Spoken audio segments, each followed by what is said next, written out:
हरे कृष्णा। भगवत गीता के 8वें अध्याय में आपका स्वागत है। इस अध्याय का नाम है अक्षर ब्रह्म योग या इसे भगवत प्राप्ति भी कहते हैं।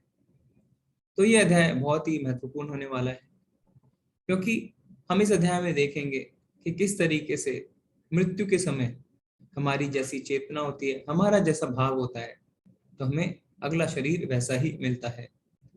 तो इसके लिए हमें क्या प्रयास करने चाहिए, कैसे हम मृत्यु के समय भगवान को याद कर पाए, इसके बारे में भी हम चर्चा करेंगे। उससे पहले हम देखेंगे श्लोका ऑफ द डे। तो हमने पिछले क्लास में 7वें अध्याय का 14वां श्लोक जो है उसे श्लोका ऑफ द डे रखा था। अगर आपने इसका अभ्यास किया है तो आप हैंड रेज कर सकते हैं, आप इसका देख के भी पठन कर सकते हैं। सोनी माता जी, हरे कृष्णा। हरे कृष्ण प्रभु जी। हरे कृष्णा माता जी प्रभु।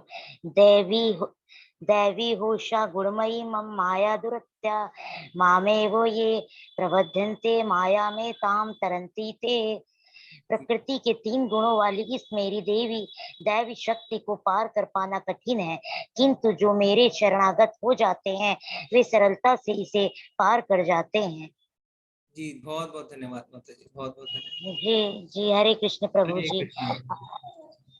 हरे कृष्णा दिग्विजय प्रभु जी। हरे कृष्ण प्रभु जी। जी प्रभु। श्लोक इस प्रकार है, दैवी हेषा गुणमयी मम माया दुरत्यया मामेव ये प्रपद्यन्ते माया मेताम तरन्ते। बहुत सुंदर प्रभु जी, बहुत धन्यवाद। हरे कृष्णा स्वाति माता जी।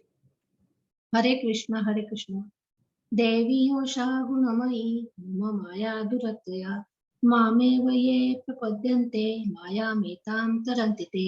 सत्य रज और तम गुणों वाली मेरी जो देवी शक्ति है इसको पार कर पाना कठिन है, किंतु जो मेरी शरणागत हो जाता है वे सरलता से इसे पार कर जाते हैं। धन्यवाद माता जी, बहुत बढ़िया, धन्यवाद। हरे कृष्ण। सुमित प्रभु जी, हरे कृष्ण। हरे कृष्ण प्रभु जी। दैवी हृषा गुणमयी मम माया दुरत्यया मामें ये प्रपद्यन्ते मायामितां तरन्ति ते। हरे कृष्ण, बहुत धन्यवाद प्रभु, बहुत ही अच्छा। चरण प्रभु जी, हरे कृष्ण। चरण सिंह प्रभु जी। हरे कृष्ण प्रभु जी। हरे कृष्ण। देवी येषा गुणमयी मम माया दुरत्यया मामेव ये प्रपद्यन्ते माया में ताम तरन्ति ते। बहुत सुंदर, बहुत सुंदर। आप सब बहुत ही अच्छा अभ्यास करके आ रहे हैं। प्राय प्राय आप बिना। हरे कृष्ण प्रभु जी। हरे कृष्ण। हेमंत प्रभु जी, हरे कृष्ण। विकास प्रभु जी, हरे कृष्ण। जी जी हरे कृष्ण जी। मैं देख के पढ़ूंगा। जी। देवी ही ऐसा गुणमयी मम माया दुरंत्य माम एव य प्रदन्ते मायाम एतम तरंती ते। प्रकृति के 3 गुण वाली इस मेरी देवी शक्ति को पार करना कठिन है, किंतु जो मेरे शरणगत में जाते हैं वे सरलता से इसे पार कर जाते हैं।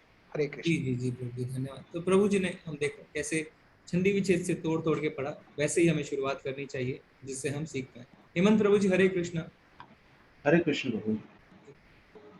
हेलो जी प्रभु जी। हाँ, देवी हेष्या गुणमयी मम माया दुरत्यता मामेव ये प्रपद्यन्ते माया मेताम तरन्ति ते। हरे कृष्ण, धन्यवाद प्रभु। हरे कृष्ण। संजीव प्रभु जी, हरे कृष्ण। संजीव श्रीवास्तव प्रभु जी, हरे कृष्ण। प्रभु जी की आवाज नहीं आ रही है। आर के वर्मा प्रभु जी, हरे कृष्ण। हरे कृष्ण प्रभु जी। जी जी। देवी होसा गुणमयी मम माया दुर्तया मामेव ये प्रपद्यन्ते माया मेता तरन्ति ते। जी जी जी जी प्रभु जी, बहुत ही सुंदर प्रयास है। धन्यवाद। तो आप सबका बहुत बहुत धन्यवाद। आप सब बहुत ही अच्छा प्रयास कर रहे हैं और धीरे धीरे अभ्यास करते करते आप और भी अच्छे हो जाएंगे। तो हम आगे बढ़ते हैं इस अध्याय में। श्री श्री राधा गोविंद की जय। तो हम देखते हैं कि पहले हमने 7वें अध्याय में क्या देखा। तो 7वें अध्याय में हमने देखा कृष्ण के बारे में, उनके ज्ञान की महिमा, भगवान कृष्ण की ऊर्जाओं के ज्ञान हमने देखा। जब भगवान कहते हैं कि मैं जल का स्वाद हूँ, मैं चंद्रमा और सूर्य का प्रकाश हूँ, मनुष्य का सामर्थ्य हूँ। भगवान कृष्ण को समर्पण का देखा हमने, और हमने जो है देवी देवताओं की पूजा के बारे में भी देखा।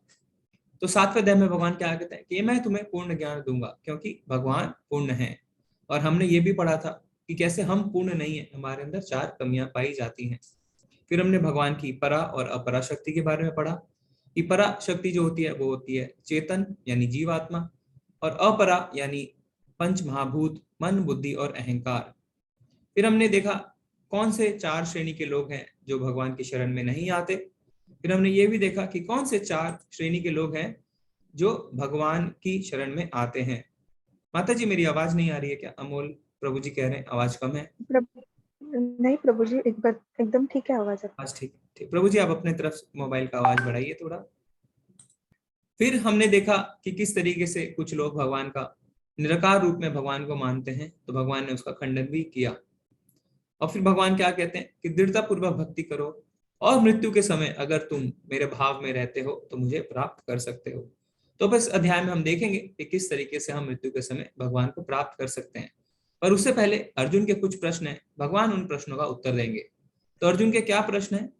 अर्जुन उवाचा किम तद्ब्रह्म किम अध्यात्मम किम करम पुरुषोत्तमम अधिभूतम च किम प्रोक्तम आदिदेवम किम उच्यते।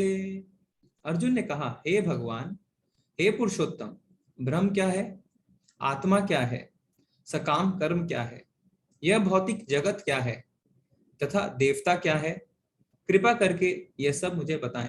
तो कल एक प्रभु जी ने कहा था ना अहम ब्रह्मास्मि, तो हमने देखा था ब्रह्म का अर्थ। तो अभी अर्जुन ने पूछा है ब्रह्म क्या है, तो हम देखेंगे। हे मधुसूदन, यज्ञ का स्वामी कौन है और वह शरीर में कैसे रहता है, और मृत्यु के समय भक्ति में लगे रहने वाले आपको कैसे जान पाते हैं। तो कुल मिलाकर अर्जुन ने यहाँ पे 8 प्रश्न पूछे हैं। तो भगवान जो है एक एक करके इसका जवाब देंगे और फिर हम देखेंगे और आगे। तो उससे पहले हम देखते हैं कि भगवान ने 7वें अध्याय में क्या कहा था। 7वें अध्याय में भगवान ने 29वें और 30वें श्लोक में कहा था, जरा मरण मोक्षाय माम आश्रित यतन्ति ये ते ब्रह्म तद्विदु प्रसन्नम अध्यात्मम कर्म चाखिलम। जो जरा तथा मृत्यु से मुक्ति पाने के लिए यत्नशील रहते हैं, वे बुद्धिमान व्यक्ति मेरी शक्ति ही की शरण ग्रहण करते हैं। वे वास्तव में ब्रह्म हैं, क्योंकि वे दिव्य कर्मों के विषय में पूरी तरह से जानते हैं। जो मुझ परमेश्वर को मेरी पूर्ण चेतना में रहकर मुझे जगत का, देवताओं का तथा समस्त यज्ञ विधियों का नियामक जानते हैं, वे अपनी मृत्यु के समय भी मुझ भगवान को जान और समझ सकते हैं। तो भगवान ने हमें यहाँ पे बताया था पिछले अध्याय में 30वें श्लोक में, जिसमें हमने देखा था कि किस तरीके से भगवान कहते हैं कि जो उन्हें सारे जगत का, है ना, आदि भौतिक, फिर सारे देवताओं का आदि दैविक, और सब यज्ञ विधियों का यानी आदि यज्ञ, इन सब का नियामक जानता है, वो भगवान को पूर्ण तरीके से समझ सकता है अपनी मृत्यु के समय। तो जन्म, मृत्यु, जरा, व्याधि, है ना, ये 4 जो हैं यही समाज की रियल प्रॉब्लम है। तो भगवान हमें बताएंगे कि किस तरीके से जो इन समस्याओं से निकलने की कोशिश करता है, इनसे बाहर आने की कोशिश करता है, वो भगवान की शरण ग्रहण करता है। तो हम देखते हैं भगवान ने क्या जवाब दिए। तो भगवान बताते हैं ब्रह्म, ब्रह्म का अर्थ क्या होता है? जीव, यानी अविनाशी जीवित इकाई, तो यानी आत्मा। कि आत्मा जो है वो अविनाशी है। वो हमने देखा था दूसरे अध्याय में कि आत्मा का ना तो जन्म होता है ना मृत्यु होती है। तो ब्रह्म का अर्थ होता है आत्मा, और पर ब्रह्म का अर्थ क्या होता है, या परम ब्रह्म का अर्थ क्या होता है? परमात्मा। अध्यात्म, अध्यात्म क्या होता है? जीव की प्रकृति या स्वभाव। तो जो हमारे प्रकृति होती है उसे हम कहते हैं अध्यात्म। कर्म यानी तन की, यानी शरीर की ओर ले जाने वाले कार्य, जिसे सकाम कर्म भी कहते हैं। अधिभूत यानी भौतिक प्रकृति। आदिदेव यानी विराट रूप, जिसमें सभी देव शामिल है। तो 11वें अध्याय में हम देखेंगे भगवान अपना विराट रूप दिखाते हैं, उसमें किस तरीके से सारे देव देवता और सारा जगत उसमें समाया हुआ है। आदि यज्ञ यानी परमात्मा। परमात्मा कहाँ रहते हैं? तो सभी के हृदय में परमात्मा रहते हैं। हृद्देशे अर्जुन तिष्ठति। मृत्यु के समय कृष्ण को कैसे याद किया जाए? जीवन भर स्मरण का अभ्यास करके। तो इसके बारे में हम और चर्चा बढ़ाएंगे 8वें प्रश्न पे। और जो टोटल उन्होंने 8 प्रश्न पूछे उसका भगवान ने इस तरीके से जवाब दिया। तो अब हम जो है चर्चा बढ़ाते हैं 8वें प्रश्न पे कि मृत्यु के समय कृष्ण को कैसे याद किया जाए। श्री भगवान उवाचा अक्षरम ब्रह्म परमम स्वभावोध्यात्ममुच्यते भूत भावोद्भव करो विसर्ग कर्म संज्ञितः।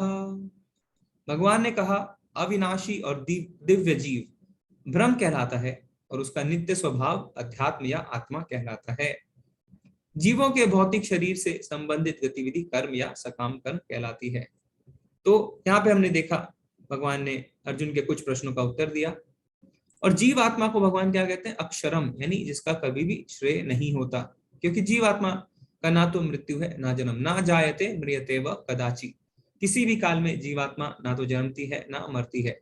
ना हन्यते हन्य माने शरीरे, यानी शरीर के मारे जाने से यह मारी नहीं जाती। तो वास्तविक स्वभाव हमारा क्या है? हमारा वास्तविक स्वभाव है भगवान की सेवा। जीवेर स्वरूप होए कृष्णेर नित्यदास।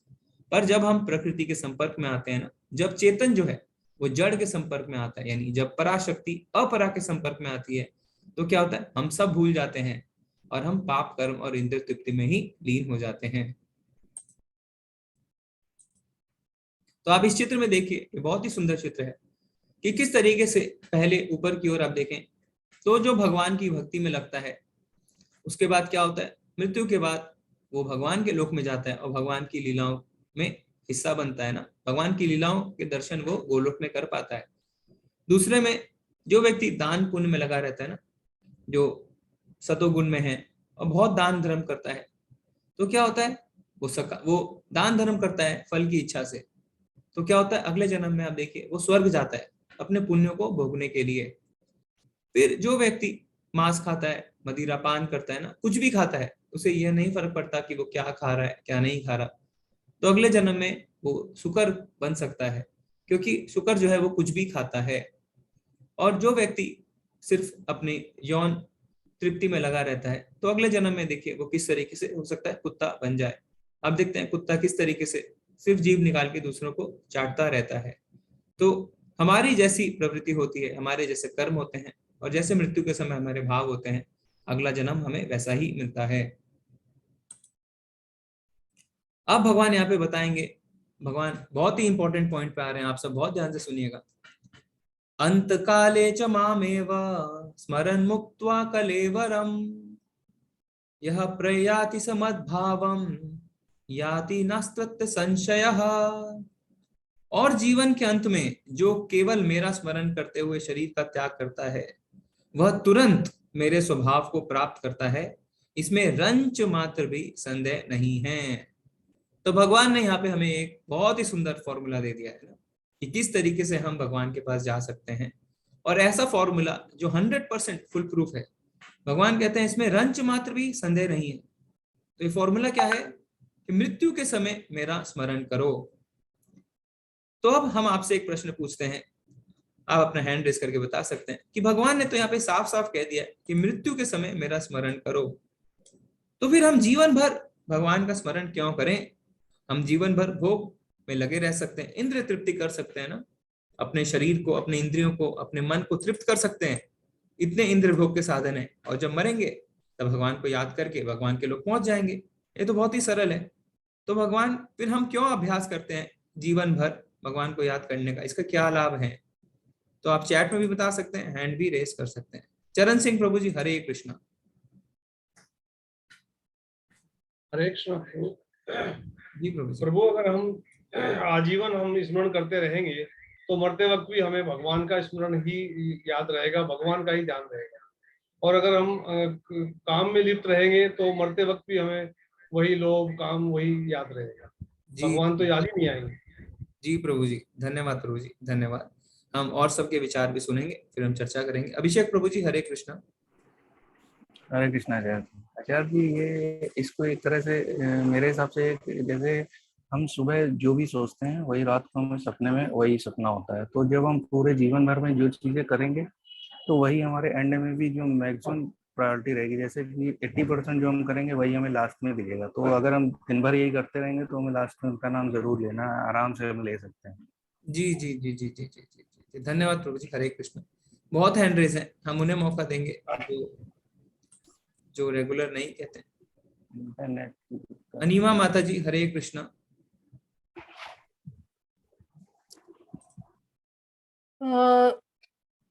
प्रणाम।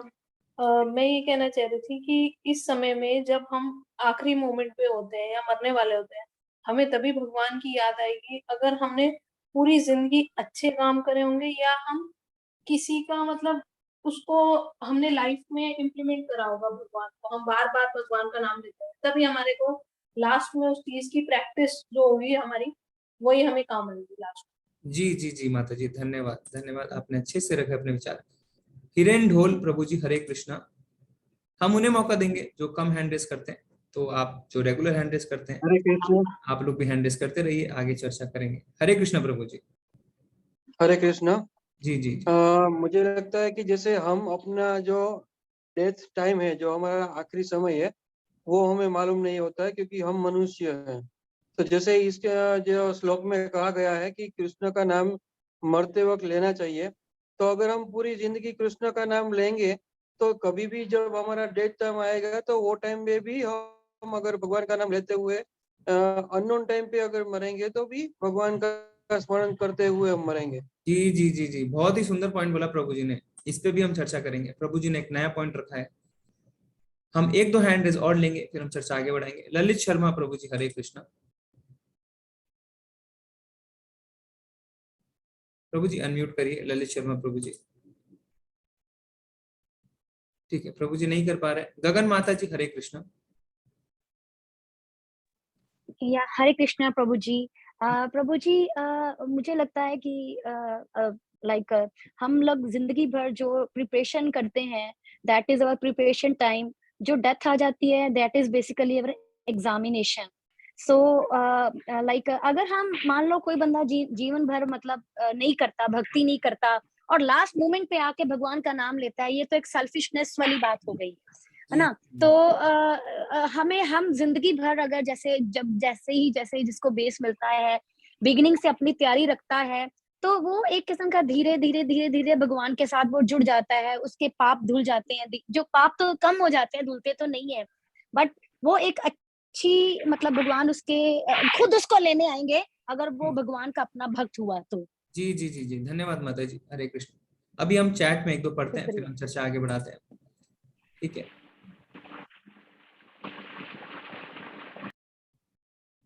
हिरन प्रभु जी से हमारी बात हो गई थी, उन्होंने बहुत ही सुंदर पॉइंट रखा है, वो भी हम बताएंगे। अरविंद प्रभु जी कह रहे हैं आजीवन अगर नहीं याद करेंगे तो लास्ट टाइम हमें याद नहीं आएंगे। उर्वशी माता जी भी यही कह रहे हैं। अंशराज प्रभु जी कह रहे हैं हम अंत समय तक भगवान को भूल नहीं, इसलिए अभ्यास करना चाहिए। विक्रम प्रभु जी भी यही कह रहे हैं। नारसू प्रभु जी कह रहे हैं क्या पता अंत समय कब आ जाए। बहुत ही सुंदर पॉइंट है, ये नया पॉइंट है। पद्मा माता जी भी यही कह रहे हैं। ध्रुवा प्रभु जी भी यही कह रहे हैं भगवान को प्राप्त करना बाद भी हमारी भौतिक इच्छा रहती है तो हम वापस मृत्यु में जंजाल में पड़ जाते हैं। गैलेक्सी करके माता जी प्रभु जी जो है वो कह रहे हैं जिन कामों में अपनी इंद्रियां जीवन भर लगी रहेगी, मृत्यु के समय भी उसी में लगी रहेगी। सोनिका माता जी भी यही कह रहे हैं जी। तो बहुत ही सही कहा आप लोगों ने कि पहला बात तो ये है कि कब मृत्यु आएगी हमें पता ही नहीं है ना। परीक्षित महाराज को पता था कि उन्हें 7 दिन मिले हैं, पर हमें 7 सेकंड भी हमारे पास है क्या, हमें नहीं पता है। तो हम ये नहीं सोच सकते कि बुढ़ापे में हम मरेंगे या 70 साल की उम्र में ही हम मरेंगे, हमें नहीं पता है हमारी मृत्यु कब आएगी। तो हमें हर समय भगवान का स्मरण करना है।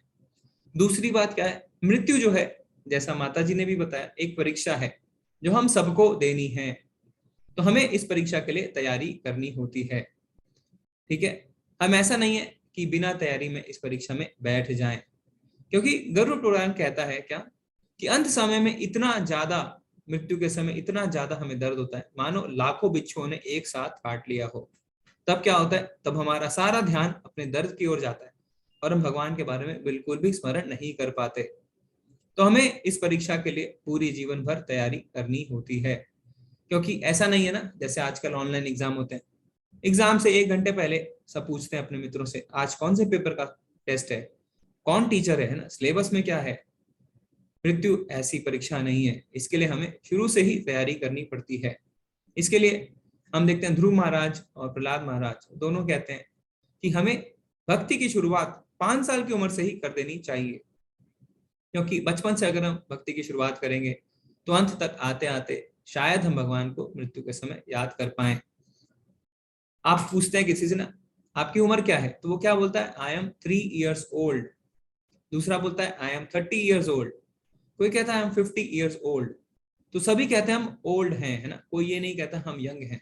ओल्ड मतलब मृत्यु के निकट। तो यानी कोई कहता है हम 3 years old यानी 3 साल मृत्यु के नजदीक, 50 years old यानी 50 साल मृत्यु के नजदीक, है ना। तो सब ओल्ड हैं, हर बीतते दिन के साथ हम अपने मृत्यु की तरफ जा रहे हैं। तो परीक्षित महाराज को तो पता चल गया था कि उनके पास 7 दिन है, पर हमें नहीं पता चलेगा हमारे पास कितना समय है। तो हमें जो है तुरंत शुरुआत करनी चाहिए। और क्या है, मान लीजिए आपके घर में कोई मेहमान आते हैं, तो क्या आप उन्हें बासी लड्डू खिलाते हैं? नहीं, आप उन्हें ताजे लड्डू खिलाते हैं।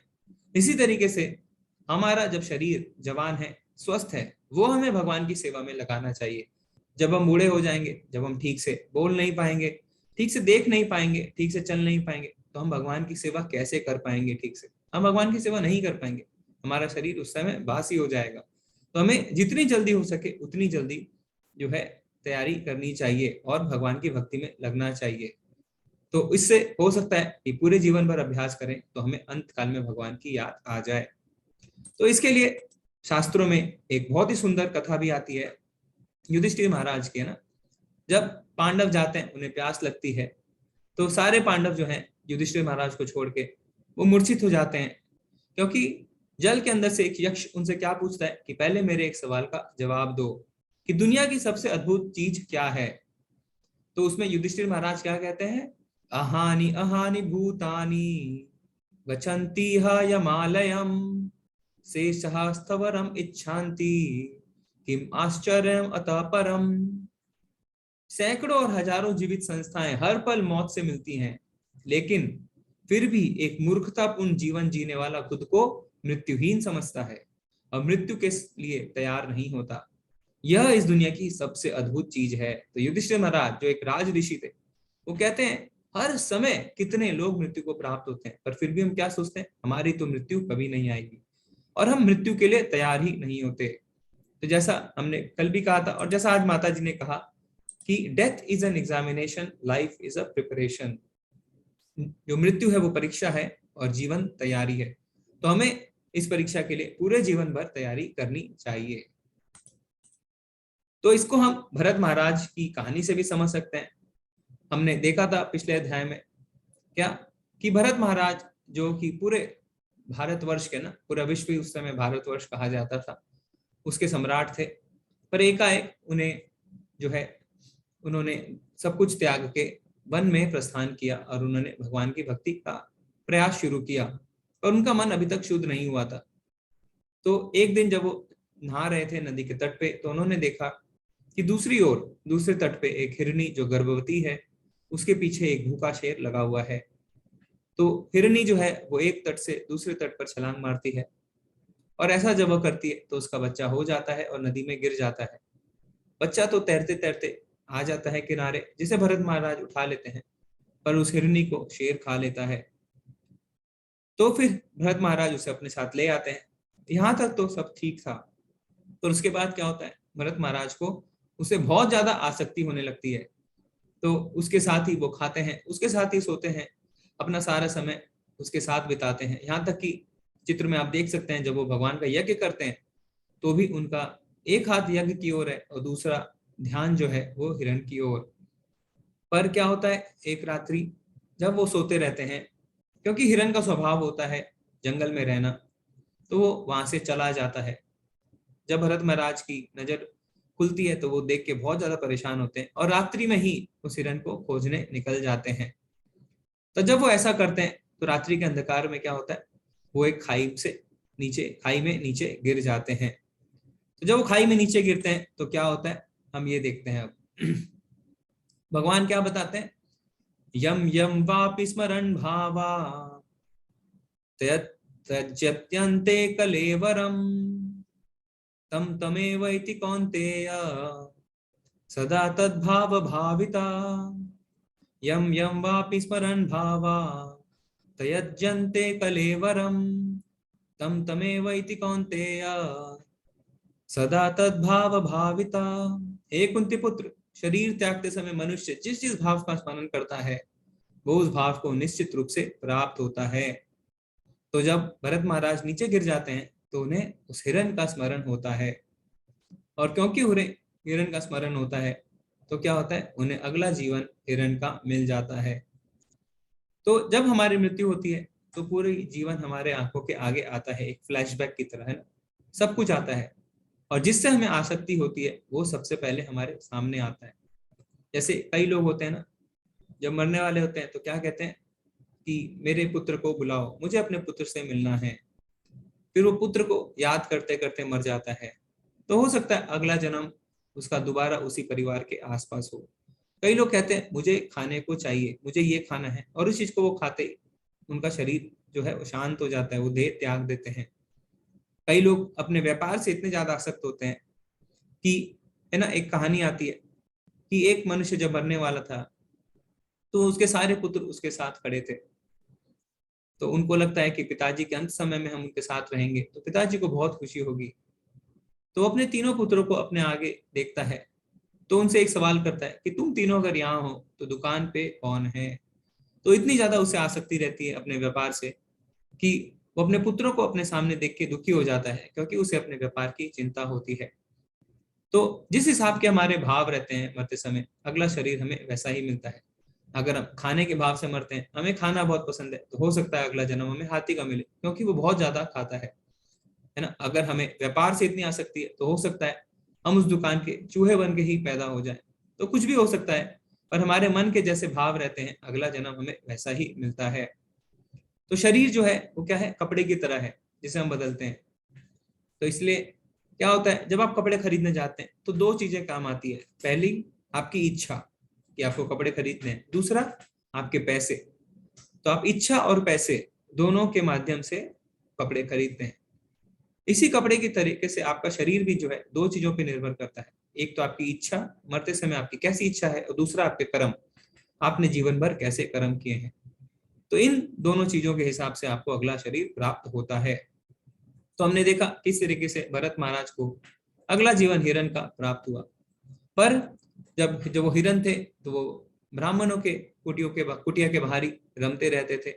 हिरण की जीवन के बाद उन्हें फिर जो दूसरा जीवन मिला वो मिला जड़ भरत। उस जन्म में उन्हें जड़ भरत कहा गया, क्योंकि वो बिल्कुल मौन रहते थे, वो किसी से कोई बात नहीं करते थे, क्योंकि भगवान ने उन्हें अपने पिछले जन्म के स्मरण दे दिया था। वो अपने पिछले जन्म को याद कर चुके थे, उन्हें पता था कि पिछले जन्म में उनसे क्या गलती हुई। तो अब वो मौन रहते थे और किसी से भी बात नहीं करते थे। और फिर उस जन्म में उन्होंने भक्ति करी और भगवत धाम को प्राप्त भी किया। तो किस तरीके से एक गलती से उन्हें एक की जगह 3 जन्म लेने पड़े। तो हमें क्या करना है, हमें भी भक्ति शुरू करनी है। अगर हम समय नष्ट करेंगे तो न जाने कितने जन्म हम यूं ही व्यर्थ गवा देंगे। और भक्ति जब हम करते हैं तो भक्ति में जरा सा भी अगर हम आगे बढ़ते हैं तो उसका नाश नहीं होता। थोड़ी सी प्रकृति भी हमें महान भय से रक्षा करती है। इसलिए हमें भक्ति करनी चाहिए, नहीं तो क्या होगा, हम जन्म के बाद जन्म लेते जाएंगे और इस भवसागर में और ज्यादा फंसते जाएंगे। अतएव हे अर्जुन, तुम्हें सदैव कृष्ण रूप में मेरा चिंतन करना चाहिए और साथ ही युद्ध करने के कर्तव्य को भी पूरा करना चाहिए। अपने कर्मों को मुझे समर्पित करके तथा अपने मन एवं बुद्धि को मुझ में स्थिर करके तुम निश्चित रूप से मुझे प्राप्त कर सकोगे। तो हमें क्या है, भगवान कहते हैं कि अपने कर्मों को मुझे समर्पित करो। तो कर्म को हमें नहीं छोड़ना है, कर्म करते जाने हैं, पर कर्म करते करते हमें अपने मन और बुद्धि भगवान में लगाना है। तो ये दोनों एक साथ होना चाहिए। ऐसा नहीं हो कि आप सारे कर्म छोड़ दें और फिर भगवान की भक्ति करें। नहीं, भगवान यहाँ पे खुद कह रहे हैं कि तुम युद्ध को भी करो और साथ ही साथ मेरा स्मरण भी करो। तो अपने कर्तव्यों का पालन भी करना है और साथ ही साथ अपना मन और अपनी बुद्धि को भगवान में स्थिर भी करना है। तो जैसे कि मान लीजिए आप बाहर जाते हैं तो आप कैसे कर सकते हैं, आपको कोई सामान दिखती है तो आपके मन में स्मरण आना चाहिए कि कैसे मैं भगवान के लिए, है ना, क्या कुछ खरीद लूं, क्या मैं भगवान के लिए ये ले लूं, क्या ये फल ले लूं जिससे भगवान का भोग लगा सकूं। तो हर समय हमें कर्म करते करते भगवान का स्मरण आना चाहिए। जैसे आप भोग बनाते हैं तो आप जो है अपना खाना भी बनाते हैं परिवार के लिए, पर साथ में क्योंकि वह भगवान को भोग लगाएंगे तो भगवान का स्मरण भी हर समय आपके अंदर रहता है।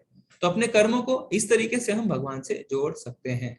तो मान लीजिए अगर आपको बोनस मिलता है तो आप क्या करते हैं, पहले आप इंद्र तृप्ति के बारे में सोचते थे, अरे ये पैसे जो मुझे मिले हैं मैं इससे यहाँ घूमने जाऊंगा, अपने परिवार को यहाँ लेके जाऊंगा, बुर्ज खलीफा देखूंगा, है ना। अभी आप क्या करते हैं, अभी आप उस पैसों को खर्च करने की प्लानिंग बनाते हैं, पर क्या बोलते हैं, मैं मायापुर धाम जाऊंगा, मैं वृंदावन धाम जाऊंगा, है ना, मैं जगन्नाथपुरी की यात्रा करूंगा अपने परिवार के साथ। तो आपने अपने कर्मों को भगवान से जोड़ा है, ठीक है। तो इस तरीके से हमें अपने कर्मों को भगवान से जोड़ना है। अब भगवान हमें क्या बताते हैं, अभ्यास योग युक्तेन चेतसा नान्यगामिना परमं पुरुषम दिव्यम याति पार्थ अनुचिंतयम्।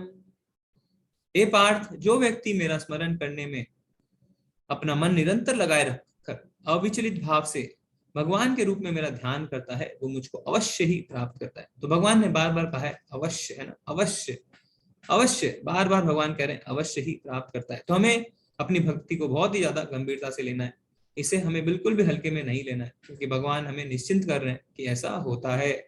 और चौथे अध्याय में भगवान कहते भी हैं कि जो जिस भाव में मेरी शरण ग्रहण करता है उसी भाव में मैं उसके साथ आदान प्रदान करता हूँ। तो हम अपनी भक्ति में जितने गंभीर रहेंगे, भगवान भी अपने आदान प्रदान में उतने ही हमसे जो है गंभीर रहेंगे। तो यहाँ पे एक और कथा आती है शास्त्रों से अजामिल की। तो अजामिल जो है बहुत ही अच्छे ब्राह्मण थे, है ना, वो अपने पिता के साथ रहते थे। तो एक बार क्या होता है, एक बार उनके पिता उनको कहते हैं कि जंगल से कुछ सूखी लकड़ियां लेके आओ। तो अजामिल अकेले ही निकल जाते हैं जंगल में लकड़ियों को लेने के लिए। तो अब जब लकड़ियों को बटोर के वो वापस लौट रहे होते हैं, तो उनकी नजर जो है एक ऐसी नजर जो है वो जहां जाती है वहां देखते हैं कि एक पुरुष और एक स्त्री आपस में आलिंगन कर रहे हैं। तो वो स्त्री जो है वो वैश्या रहती है। तो अजामिल उसे देखता है और पेड़ के पीछे छुप जाता है। उसके मन में विचार आता है, मैं थोड़ा और देख लूं, थोड़ा और देख लूं, देखने में क्या हानि है। तो वो इसी तरीके से उसे देखता रहता है। और जब वो घर आता है तब क्या होता है, तब उसी के बारे में सोचता रहता है। और फिर क्या होता है, वो इतना ज्यादा उससे आसक्त हो जाता है कि वो निश्चय करता है कि मैं अब इस वैश्या से ही शादी करूंगा। तो अजामिल की पहले भी शादी हो चुकी रहती है, पर अजामिल क्या करता है, अपनी पत्नी को, अपने बच्चों को भी घर से निकाल देता है, अपने माँ बाप को भी घर से निकाल देता है और उस वैश्या से शादी कर लेता है। तो हमने पढ़ा था दूसरे अध्याय में, ध्याय तो विषयान पुंसा, यानी अगर हम कोई चीज देखते हैं तो उस पर हमारा कंट्रोल नहीं है, हम देख सकते हैं, पर जब उसके बारे में हम बार बार सोचने लगते हैं वहीं पे हमारी कष्ट, हमारे पतन का पहला कदम होता है। तो अजामिल ने देखा वहां पे कोई दिक्कत नहीं थी, पर ध्याय तो विषयान पुंसा, उसके बारे में बार बार उसने सोचना प्रारंभ किया। तो हमने वो भी देखा था एक साइकिल, कि किसी चीज को आप देखते हैं, उसके बारे में सोचते हैं तो क्या होता है, आसक्ति उत्पन्न होती है, लस्ट उत्पन्न होता है, और फिर नहीं मिलने से क्रोध आता है। तो उसके अंदर जो आसक्ति आई तो उसने निर्णय किया कि मुझे अब इससे शादी करनी है। तो अजामिल वैश्या से शादी करता है और उसके साथ बहुत सारे बच्चे भी पैदा करता है। पर वो वैश्या की बहुत ज्यादा इच्छाएं रहती हैं, भौतिक इच्छाएं, पर अजामिल के पास इतने पैसे नहीं रहते। तो अब अजामिल धीरे धीरे गलत कार्य करना भी शुरू करता है। सारे गलत कार्य जो उसे नहीं करने चाहिए वो सब करता है, चोरी भी करता है, जुआ भी खेलता है, जिससे पैसे कमा सके और अपने पत्नी के भौतिक इच्छाओं को पूरा कर सके। तो इस तरीके से वो क्या करता है, उसका जो आखिरी पुत्र होता है उसका नाम नारायण रख देता है, और उससे बहुत ज्यादा आसक्त रहता है, क्योंकि छोटे जो बच्चे होते हैं घर के, जो सबसे खास कर जो सबसे छोटा पुत्र होता है वो सबका लाडला होता है ना, सब उसी से सारे काम करवाने चाहते हैं। तो अजामिल भी उससे सारे कार्य कराता था, और कुछ भी कहता था तो नारायण ये ले आओ, नारायण वो ले आओ। अंत में जब उसकी मृत्यु का समय आता है, तब क्योंकि उसने जीवन भर पाप कर्म किए, तो क्या होता है, उसे जो है यमदूत लेने आते हैं। जैसे यमदूत आते हैं वो इतने भयंकर होते हैं देखने में कि उसके मुंह से निकलता है नारायण मुझे बचाओ। वो अपने छोटे पुत्र को बुला रहा होता है, पर जैसे ही वो नारायण का नाम लेता है तो तुरंत जो है नारायण के दूत, देवदूत वहां पे आ जाते हैं। तो हम भागवतों में पढ़ते हैं कि किस तरीके से देवदूतों में और यमदूतों में बहुत ज्यादा बहस होती है आपस में, क्योंकि यमदूत कहते हैं इसने बहुत पाप कर्म किए हैं तो इसे हम लेके जाएंगे, और देवदूत कहते हैं नहीं, इसने अंत समय में भगवान का स्मरण किया है तो इसे हम लेके जाएंगे। तो अंत में देवदूत क्योंकि वहां रहते हैं तो यमदूत वहां से चले जाते हैं। तो ऐसा नहीं है कि उस समय फिर अजामिल को तुरंत भगवत धाम की प्राप्ति हुई। उसके बाद क्या होता है, उसके बाद अजामिल को भगवान एक और मौका देते हैं, उसे एक और जीवन मिलता है जिसमें वो भगवत भक्ति फिर प्रारंभ करता है। तो प्रभुपाद जी ने इसके ऊपर एक किताब भी लिखी है, सेकंड चांस। अगर आपको समय मिले तो आप इसे जरूर पढ़िए। फिर दूसरे जन्म में वो बहुत ही अच्छी भक्ति करता है भगवान की, और फिर उसे भगवत धाम प्राप्त होता है। तो आप देख सकते हैं उसे फिर से भगवान के दूत लेने आते हैं जब वो अपने भक्ति को पूरा कर लेता है। तो मनुष्य को चाहिए कि परम पुरुष का ध्यान सर्वज्ञ, पुरातन, नियंता, लघुतम से भी लघुतर, प्रत्येक के पालन करता, समस्त भौतिक बुद्धि से परे, अचिंत्य तथा नित्य पुरुष के रूप में करे। वे सूर्य की भांति तेजवान है और इस भौतिक प्रकृति से परे दिव्य रूप है। तो यहाँ पे भी आप देख सकते हैं कि जितने भी देवी देवता हैं वो हर समय भगवान के ध्यान में ही लगे रहते हैं। जैसे ब्रह्मा जी हैं पहले चित्र में, वो हमेशा भगवान विष्णु के ध्यान में रहते हैं। इसी तरीके से शिव जी जो हैं वो हमेशा माता पार्वती को राम जी के बारे में कथाएं सुनाते रहते हैं और बहुत ही प्रसन्नता उन्हें हासिल होती है ऐसा करके। तो बड़े बड़े देवी देवता जो हैं वो भी भगवान के ध्यान में लगे रहते हैं। तो अब इस श्लोक में हम देखेंगे कि कई लोग पूरे जीवन भक्ति करते हैं, पर अगर अंत समय में उन्हें भगवान याद नहीं आए तो क्या होता है, उनका क्या होता है। तो भगवान यहाँ पे बताते हैं, अनन्य चेतः सततम यो माम समरति नित्सह तस्याहं सुलभ पार्था नित्य युक्तस्य योगिनः। जो हमेशा मुझे बिना विचलित हुए याद करता है, उसके लिए भक्ति सेवा में निरंतर लगे रहने के कारण हे पृथा के पुत्र, मुझे प्राप्त करना आसान होता है। तो भगवान बताते हैं कि जो जीवन भर भक्ति करता है पर अंत समय में अगर उसे मैं याद नहीं आऊं तो उसके लिए मैं बहुत ही आसान बना देता हूं चीजों को, यानी मैं खुद ब खुद उसे याद आ जाता हूं। अगर वो भूल भी गया तो भी मैं प्रकट हो जाता हूं। अनन्य चेतः यानी इसी को हम कृष्ण कॉन्शियसनेस कहते हैं, कृष्ण भावना भावित होना कहते हैं, यानी हमेशा भगवान के बारे में सोचना। तो हमारी जितनी भी गतिविधियां होती हैं वो सब भगवान के आजू बाजू ही होती हैं, जिससे कि हम भगवान को हमेशा याद कर सकें, हमेशा उनका स्मरण कर सकें। इसलिए भगवान कहते हैं कि अर्जुन तुम उठो और मेरा स्मरण करते हुए युद्ध करो। जैसे क्या मैं भगवान के लिए क्या बना दूं आज भोग में, कौन से फूल उन्हें चढ़ा दूं, कैसे वस्त्र उन्हें पहना दूं, है ना, कहीं भगवान को ठंड तो नहीं लग रही, उन्हें कंबल उड़ा दूं, मैं क्या क्या नहीं कर दूं भगवान के लिए। तो अनन्य चेता, आप हर समय भगवान की सेवा के लिए तत्पर रहते हैं और उनके बारे में ही सोचते रहते हैं। तो जब हम जप करते हैं, जब हम मालाएं करते हैं, आप सबने बहुत ही सुंदर तरीके से अपने जीवन में एक माला को उतार लिया है, जिन्होंने नहीं उतारा है वो उतार सकते हैं। हम जब करते हैं तो हम भगवान को याद करने की प्रैक्टिस करते हैं। क्या होता है, कभी कभी करते करते भी हमें भगवान याद नहीं आते, पर भगवान क्या कहते हैं, जो जीवन भर अभ्यास करता है उसे, उसके लिए मैं अंत समय में बहुत ज्यादा उसे सुलभ बना देता हूँ। तो हमें भी अब रुकना नहीं है, अभी किसी बात का हमें विचार नहीं करना, हमें तुरंत कम से कम एक माला से शुरुआत करनी है।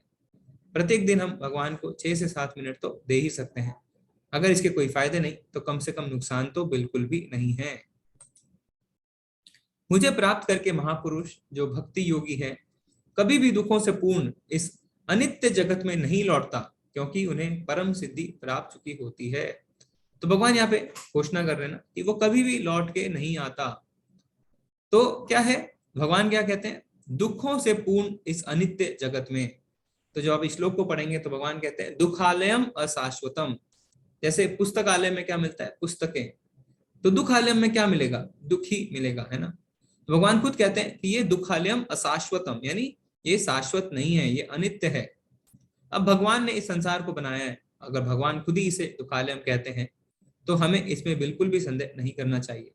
जैसे कोई मोबाइल बनाता है तो मोबाइल वाली कंपनी उस मोबाइल के सारे फीचर्स को जानती है ना, हम तो इस्तेमाल करते हैं, साल भर 2 साल बाद भी हम उसके अंदर नए नए फीचर्स खोजते हैं, पर मोबाइल कंपनी उसके बारे में शुरू से ही सब जानती है। तो भगवान ने इस संसार को बनाया है, भगवान इस संसार के बारे में सब कुछ जानते हैं, हमें उस पर संदेह करने के लिए बिल्कुल भी कोई भी कारण नहीं है। तो भगवान इसे कहते हैं दुखालयम अशाश्वतम। तो ये दुखों का आलय है, तो इसमें दुख ही मिलेंगे। हो सकता है अभी हमें सुख मिल रहे हो, पर ऐसा भी है कि हो सकता है दुख आए भी। तो दुखालय में तो दुख मिलेंगे ही मिलेंगे। तो हमें क्या करना है, हमें इस दुखालय से बाहर निकलने की कोशिश करनी है। पर जीवात्मा क्या है, जब वो हम यहाँ पे भौतिक जगत में रहते हैं तो हम इसे अपना घर मानने लगते हैं। हम सोचते हैं यही हमारा घर है। जैसे कोई कैदी है ना, जब वो जेल में रहता है तो क्या करता है, उसे ही अपना घर मान लेता है। उसे तो बाहर की जीवन के बारे में ज्यादा पता भी नहीं होता, तो उसे जेल ही जो है वो अच्छा लगने लगता है। तो इसी तरीके से हमें यह भौतिक जगत ही अच्छा लगने लगता है, पर इसके बाहर जो भगवान का शाश्वत धाम है उसमें हमें जाने का प्रयास करना चाहिए। तो अगर हम भगवान के नियम नहीं मानेंगे तो क्या होगा, तो हमें माया के नियम मानने होंगे। नहीं, अगर हम भगवान की सेवा नहीं करेंगे तो हमें माया की सेवा करनी होगी। जैसे अगर हम सरकार के नियमों का पालन नहीं करेंगे तो क्या होगा, तो हमें जेल के नियमों का पालन करना पड़ेगा। हमें किसी ना किसी की सेवा तो करनी ही पड़ेगी। तो जीव जो है वो सेवा के लिए बना है। अगर हम भगवान की सेवा नहीं करेंगे तो हमें माया की सेवा करनी पड़ेगी।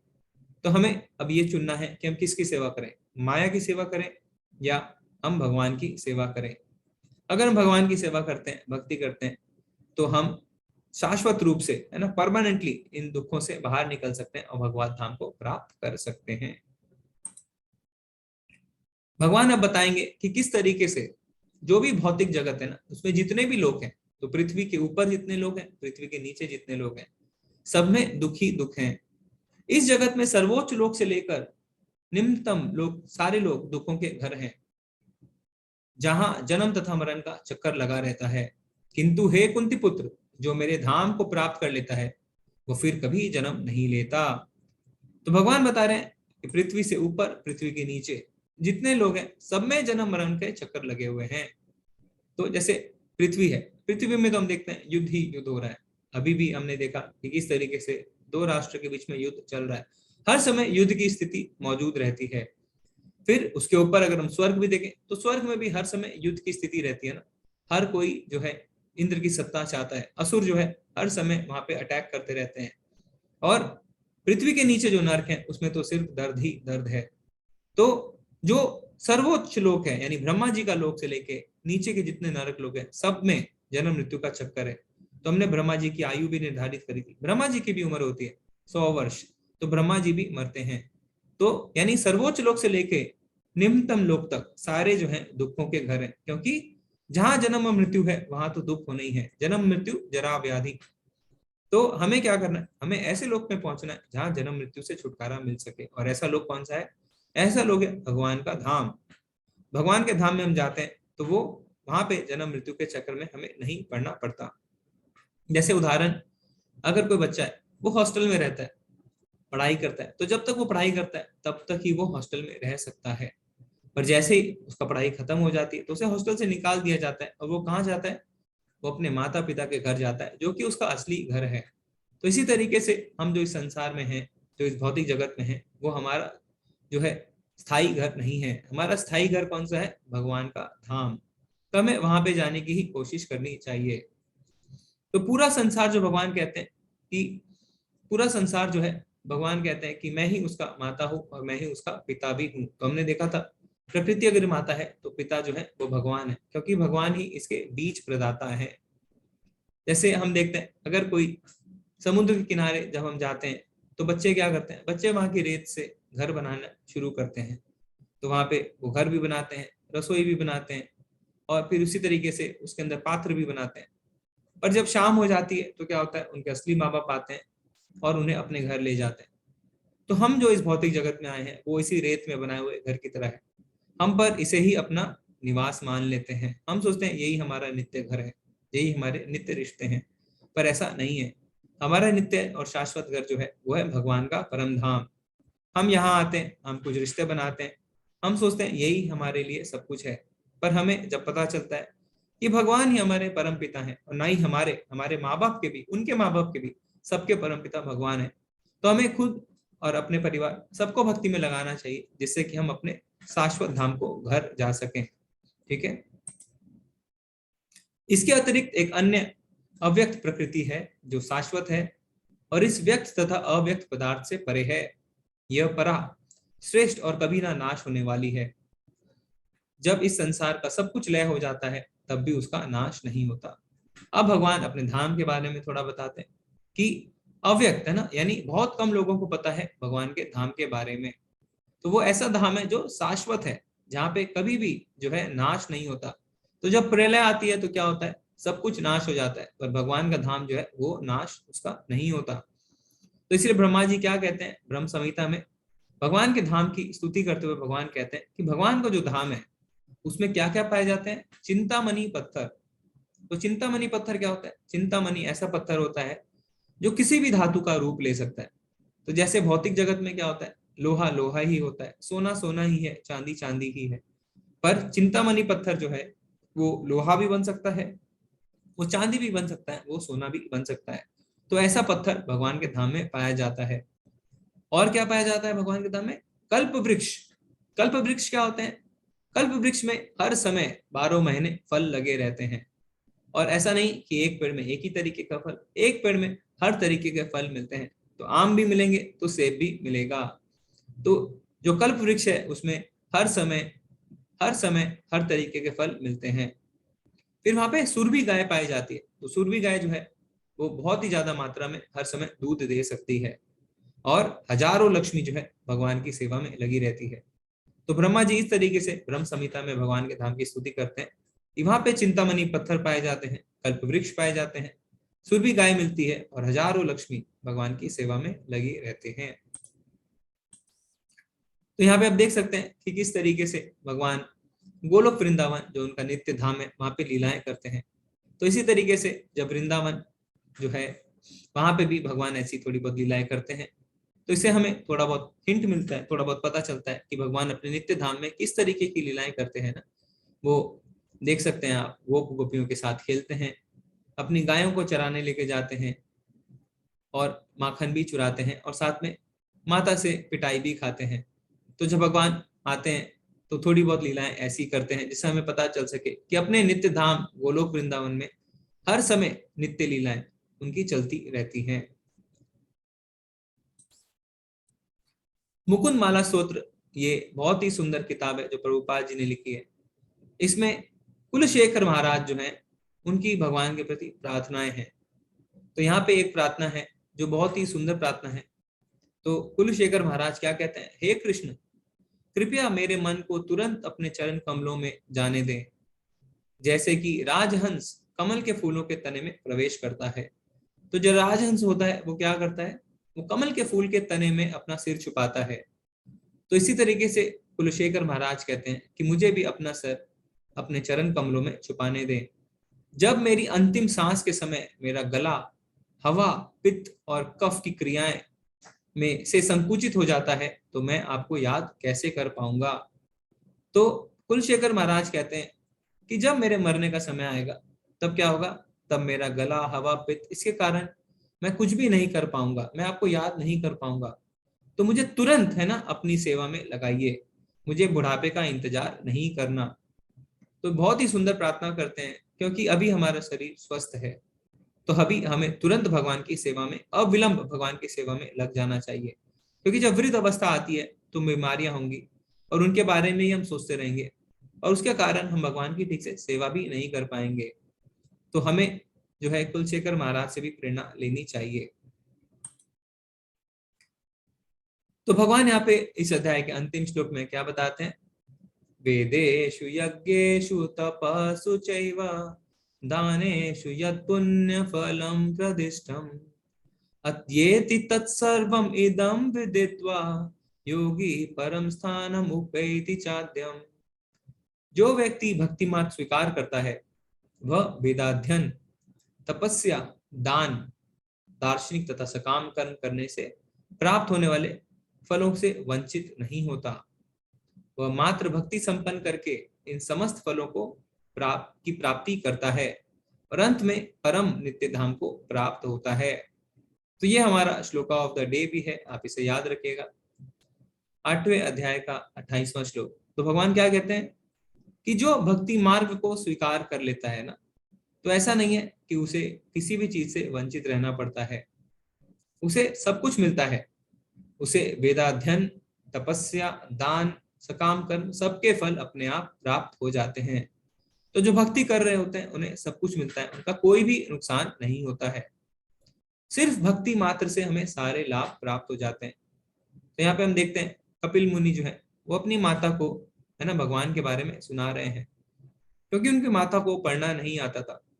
तो कपिल मुनि उन्हें सुनाते हैं। तो मात्र सुनने से, मात्र श्रवण से ही हमारा जीवन सफल हो सकता है। तो यहाँ पे एक छोटी सी कहानी भी आती है जिसकी हम चर्चा कर सकते हैं।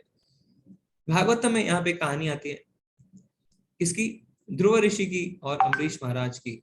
तो दुर्वासा जो ऋषि रहते हैं वो बहुत ही बड़े अष्टांग योगी रहते हैं, और अम्बरीश महाराज जो रहते हैं वो बहुत ही बड़े राज ऋषि रहते हैं और बहुत ही बड़े भगवान के शुद्ध भक्त रहते हैं।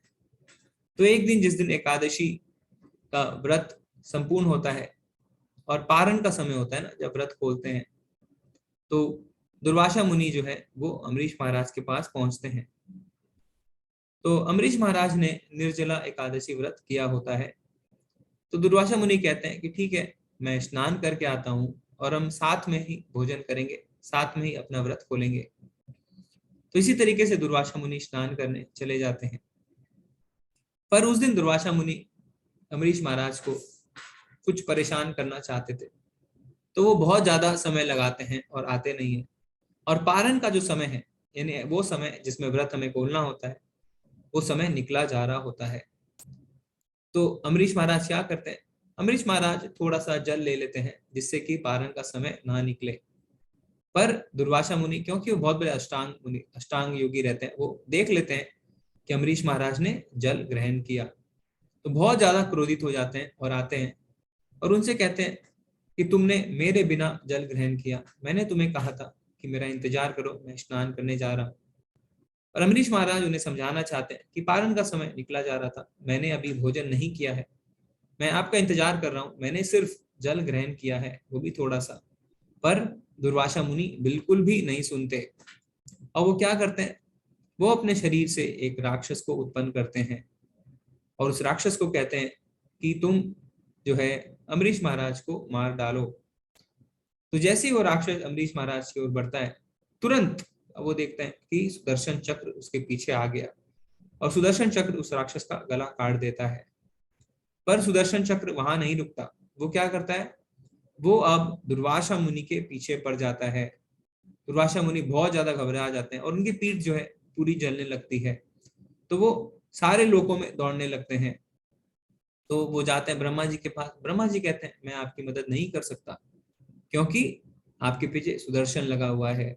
इसी तरीके से शिव जी के पास जाते हैं, शिव जी भी मना कर देते हैं। तो सारी जगह भटकने के बाद वो विष्णु जी के पास जाते हैं। विष्णु जी कहते हैं मैं भी आपकी मदद नहीं कर सकता क्योंकि सुदर्शन जो है वो मेरा भक्त है, और जब एक भक्त दूसरे भक्त का अपमान होता देखता है तो उसे सहन नहीं कर सकता। तो विष्णु जी से जो है दुर्वासा मुनि पूछते हैं तो इसका क्या उपाय है, मैं क्या करूं, मेरे प्राण की रक्षा कैसे होगी? तो फिर बताते हैं विष्णु जी कि आप अम्बरीश महाराज के पास ही जाइए और उनसे क्षमा याचना करिए, अगर वो आपको माफ कर देते हैं तो ही सुदर्शन जो है आपका पीछा छोड़ेगा। तो तुरंत दुर्वासा मुनि आते हैं, अम्बरीश महाराज के पैरों में पड़ जाते हैं, उनसे क्षमा याचना करते हैं। और अम्बरीश महाराज क्या करते हैं? उन्हें उठाते हैं और कहते हैं आप ये क्या कर रहे हैं, आइए हम भोजन करते हैं, भोजन अभी भी लगा हुआ है। तो फिर सुदर्शन वहां से चला जाता है। तो इससे हमें ये पता चलता है कि जब हम भक्ति करते हैं तो भक्ति से हमारी रक्षा अपने आप हो जाती है। तो अम्बरीश महाराज ने बिल्कुल भी चेष्टा नहीं करी, बिल्कुल भी क्रोध नहीं किया, जबकि उनकी कोई भी गलती नहीं थी। पर जैसे ही एक राक्षस उनके पीछे पड़ा, तुरंत भगवान ने अपना सुदर्शन भेज दिया, है ना। सुदर्शन भी भगवान का बहुत बड़ा भक्त है। तो जब हम भक्ति करते हैं तो क्या होता है? भगवान अपने आप हमारी रक्षा करते हैं। हमें किसी के ऊपर भी निर्भर रहने की आवश्यकता नहीं है, क्योंकि अगर हम भगवान पे निर्भर हैं पूरी तरीके से तो भगवान अपने भक्तों का हर परिस्थिति में ख्याल रखते हैं। जैसे हनुमान जी है ना, हनुमान जी को तो इतनी सिद्धियां हैं पर हमेशा वो भगवान की सेवा में ही लगे रहते हैं।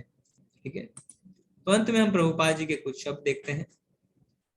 कृष्ण भावनामृत की विशेषता यह है कि मनुष्य एक ही झटके में भक्ति करने के कारण मनुष्य जीवन के विभिन्न आश्रमों के अनुष्ठानों को पार कर जाता है। भक्तों की संगति आवश्यक है। तो जब हम भक्ति करते हैं तो क्या होता है? एक ही झटके में हम भक्त बन जाते हैं। तो हमें जो है विभिन्न जो विधियां हैं उनसे ऊपर उठने की आवश्यकता नहीं रहती। भक्ति में क्या होता है? भक्ति में तुरंत हमें भक्त बन जाने की जो है काबिलियत आ जाती है। और ऐसा क्यों हो पाता है? ऐसा इसलिए हो पाता है क्योंकि हम भक्तों के संग रहते हैं। 7वें से लेकर 12वें तक के अध्याय भगवत गीता के सार रूप हैं। तो जब भी हम अध्याय पढ़ रहे हैं 7 से 12, जिसे भक्ति योग प्रधान कहते हैं, प्रभुपाद जी कहते हैं कि ये भगवत गीता के सार रूप हैं।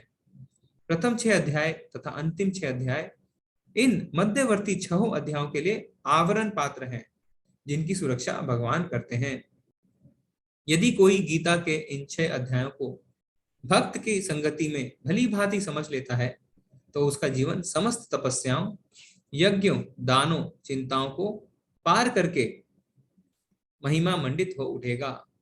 तो अगर हम इसे इन अध्यायों को भक्त के संग में सुनते हैं ना, क्योंकि जो भक्त होते हैं वो भगवान के तत्व को जानते हैं, इसलिए वो हमें और अच्छे से बताते हैं।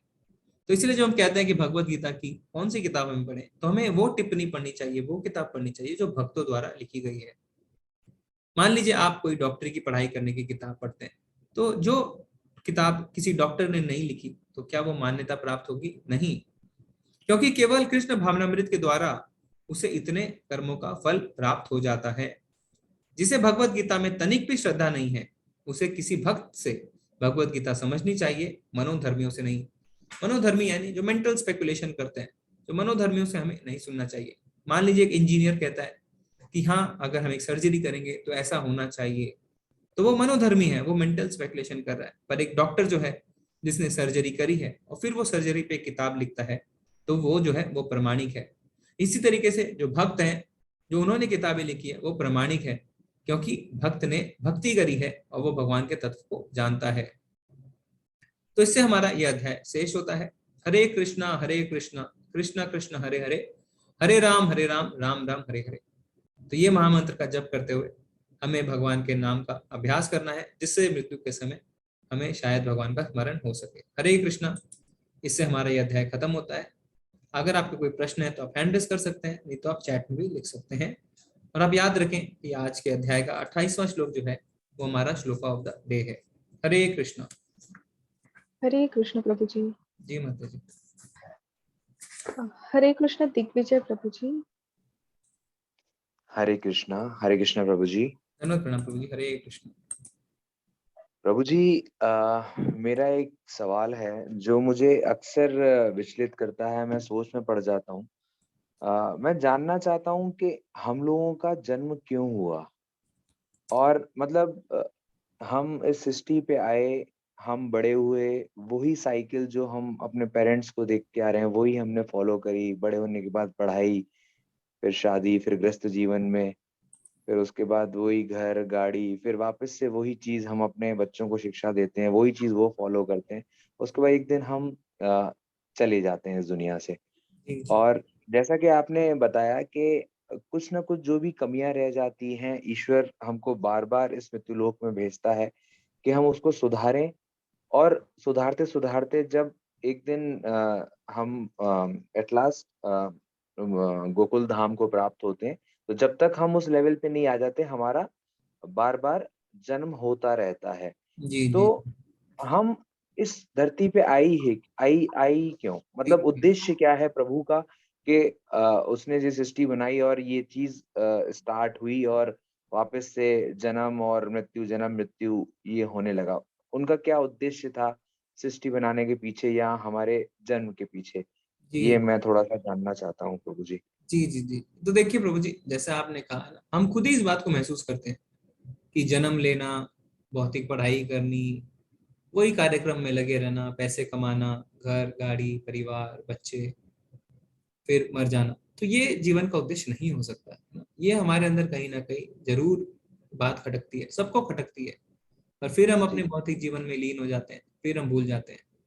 फिर जब कभी हमें थोड़ा समय रहता है, और ये कब होता है, ज्यादातर जब हमारे अंदर हमारे जीवन में दुख आता है, तो हम सोचते हैं ऐसा क्यों हो रहा है, हम क्या कर रहे हैं, है ना। जब ऑफिस में हमारे मन मुताबिक कोई कार्य नहीं होता है, तो हम पूछते हैं ना, व्हाट एम आई डूइंग, मैं क्या कर रहा हूँ, मैं क्यों कर रहा हूँ, मुझे इससे इतना कष्ट हो रहा है पर फिर भी मैं कर रहा हूँ। तो ये हमारा उद्देश्य नहीं हो सकता, ये हम खुद जानते हैं, पर हम वहीं पे रुक जाते हैं, हम आगे जो है नहीं बढ़ पाते। तो ये जो जिज्ञासा हमारे अंदर है, ये सिर्फ मनुष्य जीवन में ही ये चेतना है। जानवर ये चेतना नहीं रखता है ना, वो तो खाली आहार निद्रा भय मैथुन में लगा रहता है, जो हम भी लगे हुए हैं। तो जब हम ये जिज्ञासा करते हैं तो हम जानने की कोशिश करते हैं कि मैं कौन हूँ, मैं यहाँ क्यों आया। फिर हम शास्त्र अध्ययन करते हैं, भक्तों के संग में आते हैं। तो शास्त्र क्या बताते हैं, शास्त्र बताते हैं कि हम जो है भगवान कृष्ण को भूल गए, हमने भोग करने की इच्छा करी, तब हमारा यहाँ पे जन्म हुआ। मृत्यु लोक में कोई तब आता है जब उसे भोग करने की इच्छा होती है। भगवान ने हमें स्वतंत्रता दी। हर जीवात्मा के पास एक सूक्ष्म स्वतंत्रता है, लिटिल इंडिपेंडेंस। वो इच्छा करता है ना। अगर हम इच्छा कर सकते हैं और भगवान हमें अगर स्वतंत्रता ही नहीं दे तो उस इच्छा का कोई मतलब नहीं है। तो फिर हम स्वतंत्र कहाँ रहे? तो फिर हमें इच्छा करने की क्या आवश्यकता है? तो क्योंकि हमें हर अंदर इच्छा करने की शक्ति है, हम इच्छा करते हैं, तो हमें भगवान ने स्वतंत्रता भी दी है। तो हम भगवान के धाम में रहते हैं, हम बोलते हैं भगवान हमें भोग करना है, तो भगवान कहते हैं ठीक है तुम भोग करो, मृत्यु लोक में जाओ। तो फिर हमारा जन्म होता है। अब जब जीवात्मा प्रकृति के संपर्क में आती है तो वो बद्ध हो जाती है, यानी वो भूल जाती है कि भगवान के साथ उसके शाश्वत संबंध थे। तो फिर क्या होता है? तो फिर आप भौतिक जो है इंद्रिय तृप्ति में लग जाते हैं। तो आप या गलत काम करते हैं या अच्छे काम करते हैं, दोनों के फल होते हैं, और फल को भोगने के लिए आप आना पड़ता है। तो इस तरीके से आप और गहरे दलदल में फंसते जाते हैं, फंसते जाते हैं, फंसते जाते हैं। ये दलदल है क्योंकि अब आप क्या कर रहे हैं? आप सकाम कर्म कर रहे हैं, यानी आपको कर्मों की फल की इच्छा है। तो पाप करेंगे तो नरक में जाएंगे, पुण्य करेंगे तो स्वर्ग में जाएंगे, पर इस चक्र से आप बाहर नहीं पा रहे। विशियस सर्कल जो कहते हैं, आप इससे बाहर आ ही नहीं पा रहे हैं। तो हाँ, तो फिर भगवान क्या करते हैं? फिर भगवान कहते हैं कि नहीं, अब इसे ऊपर उठाना है। तो हम हमारे जीवन में दुख आते हैं। तो दुर्गा माँ जो है, जो इस भौतिक जगत की देवी है, उन्हें दुर्गा इसीलिए कहते हैं क्योंकि ये दुर्ग है, एक फोर्ट की तरह एक दुर्ग है उसकी देवी। तो उनके जो त्रिशूल है उसमें 3 ताप होते हैं, आदि दैविक, आदि भौतिक और आध्यात्मिक। आदि दैविक यानी जैसे जो प्रलय आना, अर्थक्वेक आना, फ्लड्स आना, उससे हमें कष्ट होते हैं। आदि भौतिक क्या होता है? और आप सड़क पे चल रहे हैं, आपको पीछे से गाड़ी ने धक्का मार दिया, इसमें आपकी कोई गलती नहीं थी पर आपको चोट लग गई। और आध्यात्मिक यानी आपके मन के कारण आपको कष्ट आना। कई लोग डिप्रेशन में जाते हैं, बहुत ज्यादा सोचने लगते हैं। बड़े बड़े बॉलीवुड स्टार सुसाइड कर लेते हैं, उनके पास तो सब रहता है। तो ये 3 तरीके के ताप हमें मिलते रहते हैं, क्योंकि जब हमारे जीवन में दुख आते हैं तब हम ये जिज्ञासा करते हैं, ये प्रश्न करते हैं, और फिर क्या होता है? फिर हम भक्ति में लगते हैं। तो भगवान भी यही चाहते हैं कि हम भक्ति में लगे, हम ये जाने कि हमारा असली स्वरूप क्या है, और हम ज्ञान, जो ज्ञान है, ज्ञान क्या है? ज्ञान है भगवान को जानना और जीवात्मा के साथ भगवान के संपर्क को, संबंध को जानना। जब हम ये जान जाते हैं कि भगवान स्वामी है और हम दास हैं और हमारा स्वरूप है भगवान की सेवा करना, तो हमें ज्ञान प्राप्त होता है। जब भगवान की सत्ता को हम स्वीकार करते हैं कि हाँ भगवान स्वामी है, अगर भगवान स्वामी है तो हम कौन है? हम सेवक हैं। तो आप इंद्र तृप्ति छोड़ देते हैं, आप भौतिक लाभ के पीछे नहीं भागते, अब आप इस चक्र से बाहर निकलते हैं। आपको इस चक्र से बाहर निकलना है जो सिर्फ और सिर्फ भक्ति से ही संभव है। ठीक है प्रभु जी। तो हम आए किस लिए? क्योंकि हमने भोग करने की इच्छा की। हम जाएंगे कैसे? जब हम भोग करना बंद कर देंगे, जब हम भगवान की तुष्टि के लिए कार्य करेंगे। ठीक है प्रभु जी। मतलब प्रभु जी आपने जो बताया मेरे को समझ में आ गया, मगर एक बार यदि गोलोक धाम पहुंचने के बाद, भगवान के धाम पहुंचने के बाद फिर से भविष्य में कभी आप भौतिक सुख की इच्छा होती है तो वापस से हमारा जन्म हो सकता है, आपका ये कहना है? अगर पूरी तरीके से अगर आपकी शुद्धि हो जाती है, आप पूरी तरह से शुद्ध होते हैं, आप भगवान की सेवा में लगे रहते हैं, तो आपके अंदर वो इच्छा आएगी ही नहीं। पर अगर आप पूरी तरीके से शुद्ध नहीं होते हैं, आप भौतिक इच्छा करते हैं, तो वापस आपका पतन हो सकता है प्रभु जी। भगवान हमें कभी नहीं निकालेंगे, हम निकलते हैं। अगर वहां पे जाके आपकी इच्छा भी होती है, जब तक आप भगवान से बोलेंगे नहीं मेरी इच्छा, तब तक भगवान आपको नहीं निकालेंगे। ठीक है प्रभु जी। ठीक, धन्यवाद। हरे कृष्ण प्रभु जी। हरे कृष्ण प्रभु जी। हरे कृष्ण सुमित प्रभु जी। हरे कृष्णा माता जी। हरे कृष्णा प्रभु जी। हरे कृष्ण प्रभु जी। प्रभु जी, जैसा कि आपने बताया था कि हमारा पुण्य कर्म जो होता है वो भी कभी ना कभी खत्म होता है, तो हमें वापस मृत्यु लोक में आना होता है जी। तो अभी अभी जैसा आपने बताया 8.16 के लास्ट लाइन में, जो मेरे धाम को प्राप्त कर लेता है वो फिर कभी जन्म नहीं लेता, वो हमेशा परम धाम ही रहता है। तो ये क्लियर कुछ नहीं हुआ थोड़ा सा? जी जी जी। तो वो क्या है, भगवान क्या कहते हैं? वो मेरे धाम से कभी जाता नहीं, यानी भगवान उसे नहीं निकालते हैं, पर हम अगर निकलने की इच्छा करें तो हम निकल सकते हैं। जैसे माँ बाप का घर है ना, माँ बाप के घर में आप रहते हैं तो माँ बाप आप कभी निकालते हैं क्या? भले ही आप कितना ही ज्यादा है ना दुष्ट हो, निकम्मे हो, कुछ नहीं करते हो, पर आप नहीं निकलेंगे। पर जब आप बोलेंगे मुझे निकलना है, तब आप निकलते हैं, है ना। भगवान आपको नहीं निकालते हैं इसी तरीके से, जब आप इच्छा करते हैं निकलने की तब आप निकलते हैं। ठीक है प्रभु जी। हरे कृष्णा प्रभु जी। हरे कृष्ण। हरे कृष्ण कमल प्रभु जी। माता जी, हरे कृष्ण प्रभु जी। हरे कृष्ण प्रभु जी। मेरा क्वेश्चन ये है कि जब हम भक्ति में लग जाते हैं और अगर बीच में अगर हमारा भक्ति छूट जाता है प्रभु जी आपकी तो फिर आवाज हमारा नहीं, क्या होता है? आपकी ठीक से आवाज नहीं आ रही। प्रभु जी, जब हम भक्ति में लग जाते हैं और बीच में अगर हमारा भक्ति में कुछ छूट जाता है तो फिर हमारा क्या होगा? जी जी जी। तो हमने छठे अध्याय में पढ़ा था ना प्रभु जी कि इसमें दो तरीके के योगी होते हैं। उसका रिकॉर्डिंग देखिए कि जो कम समय में बीच में भक्ति छूट जाती है उनकी, तो भगवान अगले जन्म में उन्हें किसी सदाचारी के घर में या किसी धनवान के घर में जन्म देते हैं, जिससे कि क्या हो, वो उस सुख सुविधाओं का इस्तेमाल करके भक्ति में शुरू से लग जाए, क्योंकि उसे अपने भरण पोषण की चिंता नहीं रहती और भक्ति के लिए बहुत समय रहता है। और अगर दीर्घ काल तक भक्ति करने के बाद अगर कोई किसी की भक्ति छूट जाती है तो फिर वो क्या होता है, वो ऐसे वैष्णव के घर में जन्म लेता है ना, जिनके घर में जो गोस्वामी होते हैं ना, वो आगे चल के गुरु बनते हैं, क्योंकि शुरू से ही बचपन से ही उनके भक्ति की ट्रेनिंग उन्हें मिलती है। और क्या होता है, जो उनकी भक्ति छूट गई थी फिर उसे वो कंटिन्यू करते हैं और आगे चल के गुरु बनते हैं, गोस्वामी बनते हैं। ठीक है प्रभु जी। ठीक है प्रभु जी, हरे कृष्ण। हरे कृष्ण। हरे कृष्ण कुरी माता जी। हरे कृष्ण गुरु जी। हरे कृष्ण माता जी। गुरु जी, मेरा एक छोटा सा सवाल है। मान लीजिए मनुष्य भक्ति भावना किया है पूरा जीवन, और उसने कर्तव्य पालन भी किया है, लेकिन अंत में मृत्यु के समय अगर मनुष्य भगवान को भी याद किया है, लेकिन उसके दिल में कहीं ना कहीं अपने बच्चों के लिए या पत्नी के लिए या माता पिता के लिए कहीं ना कहीं अगर चिंता है, तो उस इंसान का जीवात्मा भगवान से मिल सकता है या उसका पुनर्जीवन होता है? जी जी जी। क्योंकि ये मनुष्य कर्तव्य भी किए हैं और पूजा पाठ भी, लेकिन मरते वक्त थोड़ा अगर आलोचना में भी है तो क्या होता है? माता जी, अगर हमें परिवार का भाव रहेगा ना तो हमें भगवान का भाव नहीं रहेगा, एक ही भाव रहेगा। क्योंकि अगर आप अपने परिवार की चिंता, अपने बच्चों की चिंता करेंगे तो आप भगवान को कैसे याद करेंगे?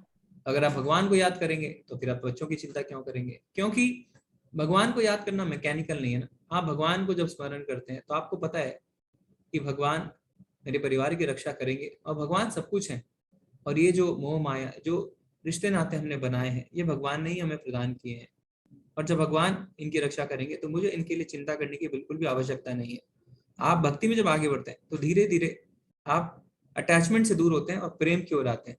तो आप भगवान पे निर्भर रहते हैं, तो आप अपने परिवार की चिंता बिल्कुल भी नहीं करते।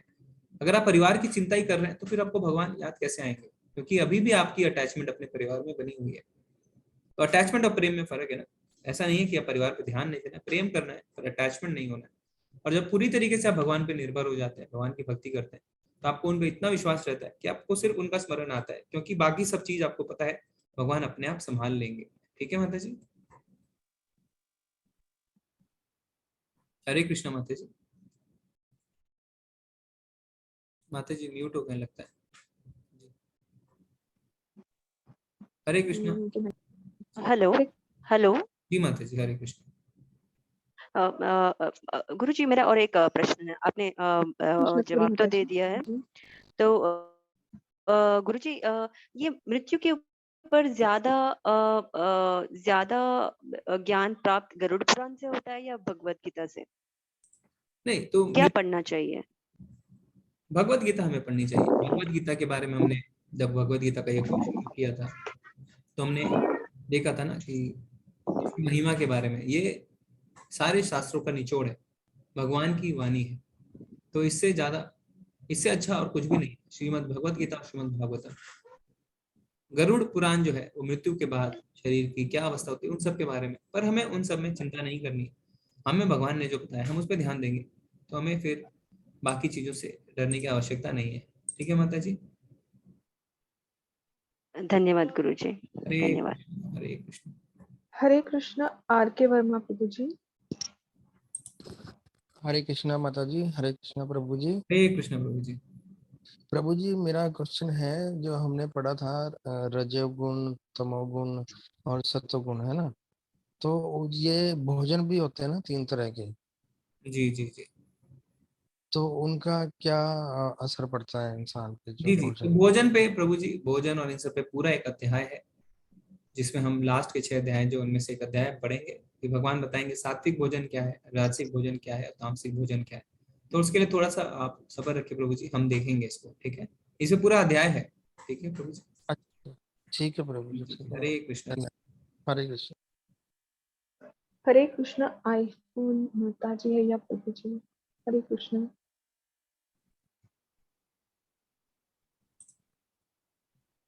हरे कृष्ण। आईफोन। हरे कृष्ण चरण सिंह प्रभु जी। हाँ हरे कृष्ण। जी प्रभु जी। प्रभु जी माता जी नमस्कार। जय श्री कृष्ण। जी प्रभु जी। जी मेरा एक छोटा सा डाउट था कि जैसे भगवान विष्णु भगवान कृष्ण पे जो हम सारी चीजें करते हैं, हम हिंदू धर्म से आते हैं और जैसे श्रावण मास आता है बाकी का, तो हम शिवा में भी विश्वास करने लगते हैं और उनका थोड़ा आराधना करने लगते हैं। तो बेसिकली शिवा क्या है और कृष्ण क्या है? दोनों सेपरेट कॉन्शियसनेस है या एक ही कॉन्शियसनेस के एक अलग तरीके से अपने आप को रिप्रेजेंट करते हैं प्रभु जी? जी जी जी जी जी जी। तो प्रभु जी, शिव जी और कृष्ण जी ना एक दही और दूध की तरह है।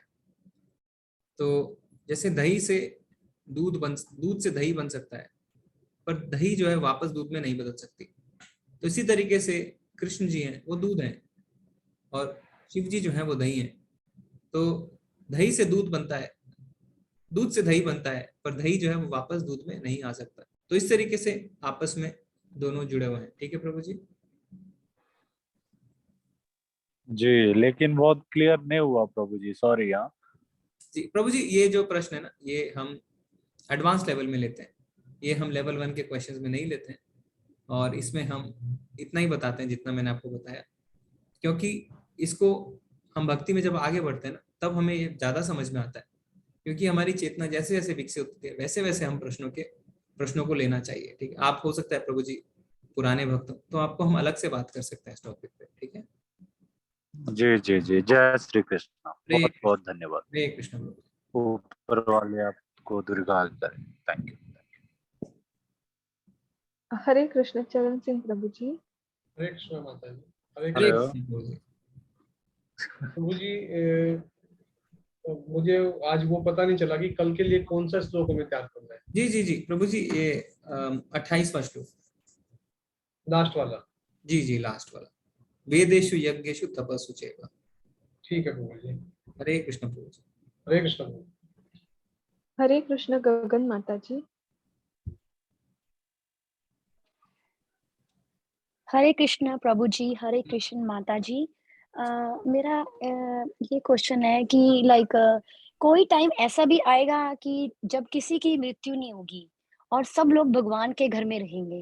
इट मीन्स लाइक सब लोग अपनी इच्छाओं को छोड़ देंगे और कोई पाप नहीं करेंगे, कुछ नहीं करेंगे और वो भगवान के अपने घर में रहेंगे और कोई जन्म नहीं होगा, बस वो भगवान के घर में ही रहेंगे, कोई मृत्यु नहीं होगी। जी जी जी तो माताजी, हो सकता है कोई ना कोई ऐसा ब्रह्मांड हो, क्योंकि असंख्य ब्रह्मांड है। बट क्योंकि भगवान ने हमें इच्छा दी है, तो जीव तो इच्छा करता ही है, और जब जीव इच्छा करता है तो भोगने की कोशिश करता है। तो माता जी, मेरे को तो नहीं लगता ऐसा कोई समय होगा, क्योंकि हाँ ऐसा होता है कि ब्रह्मांड में प्रलय आती है, और जब प्रलय आती है तब क्या होता है, तब एक महत्व तत्व होता है। महत्व तत्व में सारे प्राणी जैसे एक बादल की तरह वहां रहते हैं, कि जब जब वापस ये शुरू होता है ब्रह्मांड, तो वापस वो उत्पन्न होते हैं। पर ऐसा समय कि जब सारे भगवत धाम में चले जाएं, ऐसा तो माता जी मुझे नहीं लगता है कि ऐसा कोई समय आएगा, क्योंकि इच्छा बनी रहती है, और इच्छा जब तक बनी रहेगी तब तक ये चक्र बना रहेगा, ठीक है माता जी। जी माता जी। हरे कृष्ण। हरे कृष्ण अभिषेक प्रभु जी। माता जी कुछ चैट में क्वेश्चंस है। जी जी प्रभु। सोनी माता जी कह रहे हैं कि भगवान अपने मस्तक पे मोर पंख क्यों धारण करते हैं? तो इसके आचार्य कई कारण बताते हैं माता जी। मोर पंख जो है वो उस पे जैसे आप देखेंगे ना पानी की बूंद नहीं टिकती, तो जैसे कमल पत्र पे, तो भगवान बताना चाहते हैं, ये संकेत देना चाहते हैं कि हमें भी ऐसा ही बनना चाहिए, इस भौतिक संसार में रहते हुए भी इससे अप्रभावित रहना चाहिए। इसी तरीके से उसमें इतने सारे रंग होते हैं, तो भगवान शायद ये भी बताना चाहते हैं कि जो अलग अलग जो ब्रह्मांड है ना, अलग अलग जो चीजें हैं, उन सबको एक साथ भगवान संबोधित करते हैं, भगवान हर चीज में मौजूद है। तो कई कारण बताते हैं आचार्य इसके बारे में।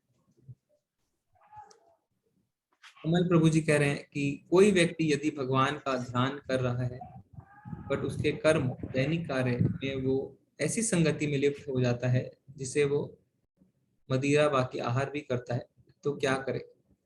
तो प्रभु जी ये ऐसा नहीं हो सकता है कि आपको कोई जबरदस्ती मुंह खोल के मदिरा पिला देना, ये आपकी चॉइस है। आपने पीना चाहा तो आपने पिया, अगर आप मना करेंगे मुझे नहीं पीना है, तो कोई आपके साथ जबरदस्ती नहीं कर सकता है। और काफी उच्च पोजीशन पे, काफी उच्च पद पे लोग होते हैं, सरकार में, कंपनियों में, कॉर्पोरेट में, हर जगह, जिन्हें जो मदिरा पान नहीं करते, मांस का सेवन नहीं करते। और जब आप एक बार अपने कोलीग्स को, अपने क्लाइंट्स को बताते हैं कि आपका ये सिद्धांत है, तो वो आपके साथ जबरदस्ती भी नहीं करता है। तो ये हमारी दृढ़ता के ऊपर है। अगर हम दृढ़ नहीं है तो सामने वाला भी हमारे साथ दृढ़ नहीं रहेगा। अगर हम दृढ़ हैं तो सामने वाला समझ जाता है कि हाँ ये अपने संकल्प में दृढ़ है। ठीक है प्रभु जी। उर्वशी माता जी कह रहे हैं जब हम पूजा पाठ और व्रत करते हैं फिर भी हमको दुख मिलते हैं या सुख नहीं मिलते, तो दूसरे मजाक उड़ाते हैं कि कितनी पूजा पाठ और व्रत करके भी इतना दुख क्या मिले। ठीक है माता जी, दूसरों को बोलने दीजिए। हमें जितने दुख मिलते हैं ना, दूसरों को ज्ञान नहीं है, वो मूढ़ा है ना, मूर्ख है। क्योंकि जब दुख आते हैं तो हमारे कर्म कट रहे होते हैं, तो ये अच्छी बात है। और जब दुख में ही हम भगवान के नजदीक जाते हैं। और पूजा पाठ जो है वो जब देवताओं की हम पूजा करते हैं तो दुख दूर हो जाए, सुख मिल जाए, इस भावना से करते हैं। भक्ति जब हम करते हैं तो हम दुख दूर करने के लिए, सुख प्राप्ति के लिए नहीं करते। तो उनको ज्ञान नहीं है, उनको बोलने दीजिए, उससे आपको प्रभावित नहीं होना चाहिए। प्रहलाद महाराज के खुद के पिताजी ने उन्हें इतने दुख दिए है ना, फिर भी वो भगवान का नाम लेते रहे, तो वो भी उनका बहुत मजाक उड़ाते थे। खुद के पिता। ऐसा हमारे साथ तो नहीं है ना कि हमारे परिवार में खुद के पिता, खुद की माता, खुद के भाई बहन हमें कष्ट दे रहे हैं, ऐसा तो नहीं है। इतनी बुरी अवस्था तो नहीं है। पड़ोसी बोलते हैं, रिश्तेदार बोलते हैं, उनको बोलने दीजिए। सब अपने अपने कर्मों को लेके आते हैं ना, तो हमें उससे फर्क नहीं पड़ना चाहिए। हमें अपनी भक्ति पे विश्वास होना चाहिए, भगवान पे विश्वास होना चाहिए। हमें उनपे दया करनी चाहिए, उनसे द्वेष भी नहीं करना चाहिए। उनपे ये दया करनी चाहिए कि इन्हें ज्ञान, भगवान आप इन्हें भी ज्ञान दें, क्योंकि आपकी शरणागति से ही सबका कल्याण है, हमारा भी और इनका भी। ठीक है। पद्मा माता जी कह रहे हैं कि सेकंड चांस वाली जो किताब है, तो माता जी वो सेकंड चांस करके जो किताब है वो प्रभुपाद जी की लिखी हुई है। आप उसे गूगल करेंगे, आप सर्च करेंगे तो आपको मिल जाएगी माता जी, आप उसमें से खरीद सकते हैं। सेकंड चांस करके है, मैं आपको एग्जैक्ट बुक का जो नाम है वो बता देता हूँ माता जी। उसका नाम है द सेकंड चांस ऐसे करके, तो मैं इसको डाल देता हूँ चैट में, आप यहाँ से ले लीजिए माता जी। ठीक है। फिर ध्रुवा प्रभु जी कह रहे हैं कौन सा माला अच्छा होता है, नॉर्मल या तुलसी। वैसे तो तुलसी माला सबसे उत्तम है प्रभु जी, पर अगर अभी आपने शुरू की है ना जप करना, तो आप किसी भी माला से कर सकते हैं। फिर धीरे धीरे जब आपको कुछ समय व्यतीत हो तो फिर आप तुलसी माला खरीद लीजिए।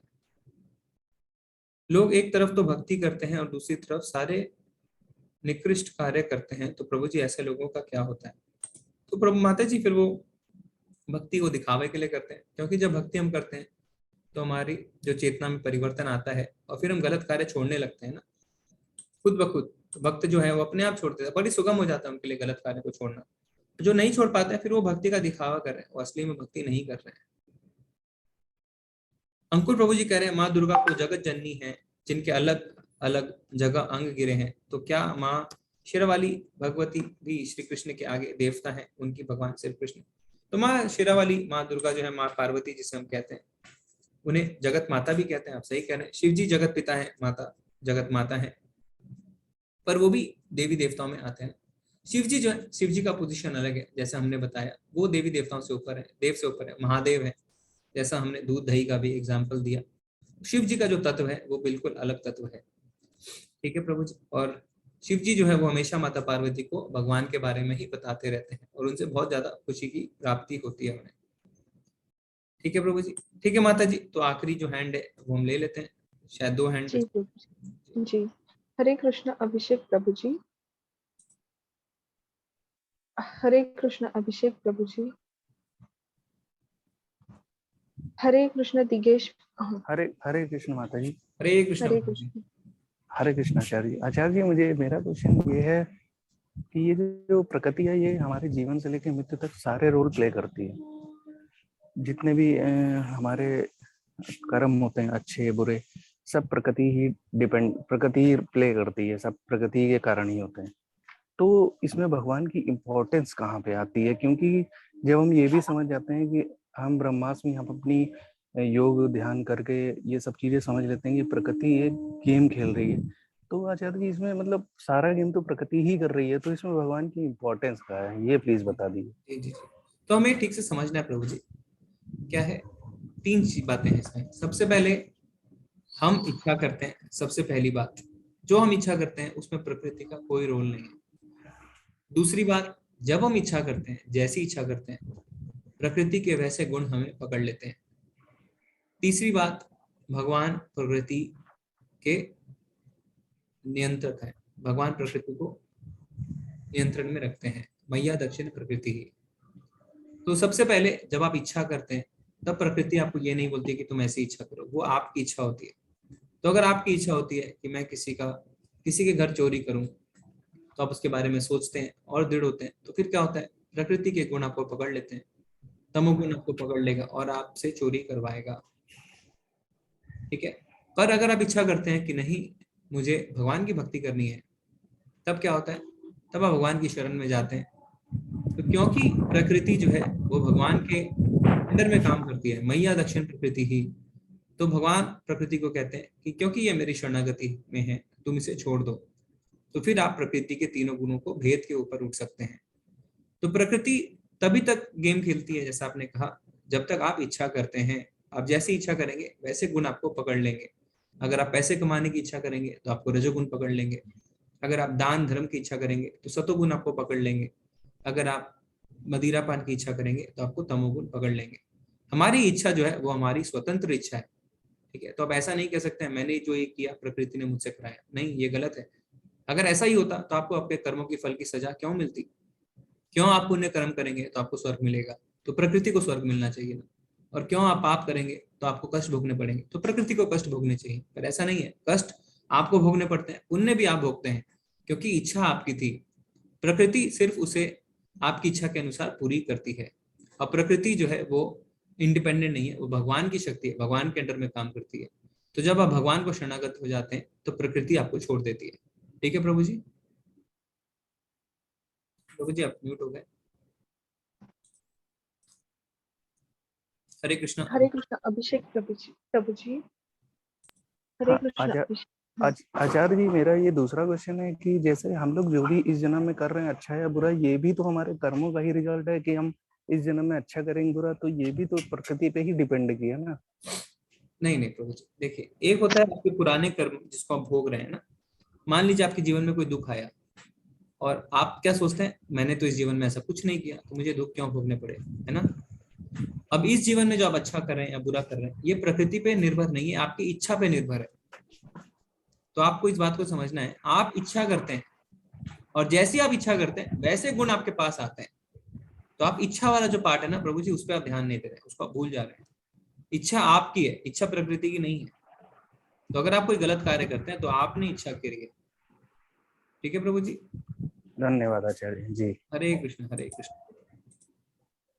हरे कृष्ण दिगेश प्रभु जी। जय श्री कृष्ण प्रभु जी। हरे कृष्ण प्रभु जी।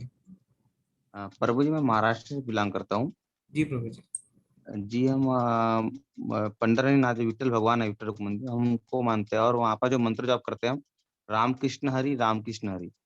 तो गुरु जी, ये भी जो मंत्र है जो हम जो बोलते हैं राम कृष्ण हरि विठल विठल, तो ये भी तो कृष्ण का ही मंत्र है। जी जी जी।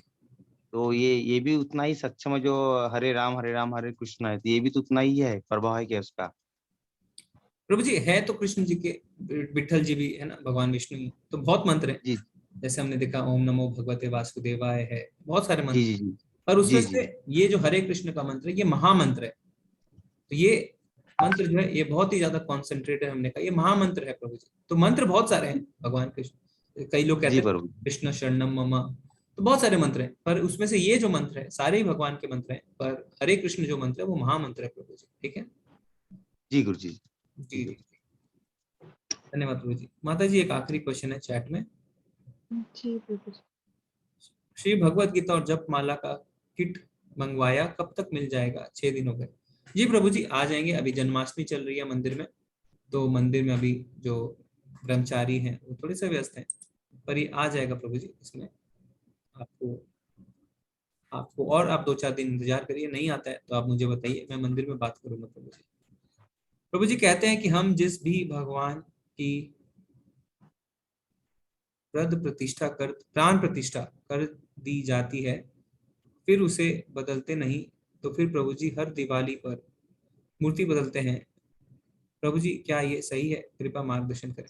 तो माता जी जनरली जो हमने देखा है कि प्राण प्रतिष्ठा करते हैं लोग देवी देवताओं, तो उसमें जो गणेश जी लक्ष्मी जी की जो बदलते हैं तो वो मिट्टी की होती है तो बदल देते हैं, पर अगर धातु की होती है तो कई लोग उसे नहीं बदलते हैं।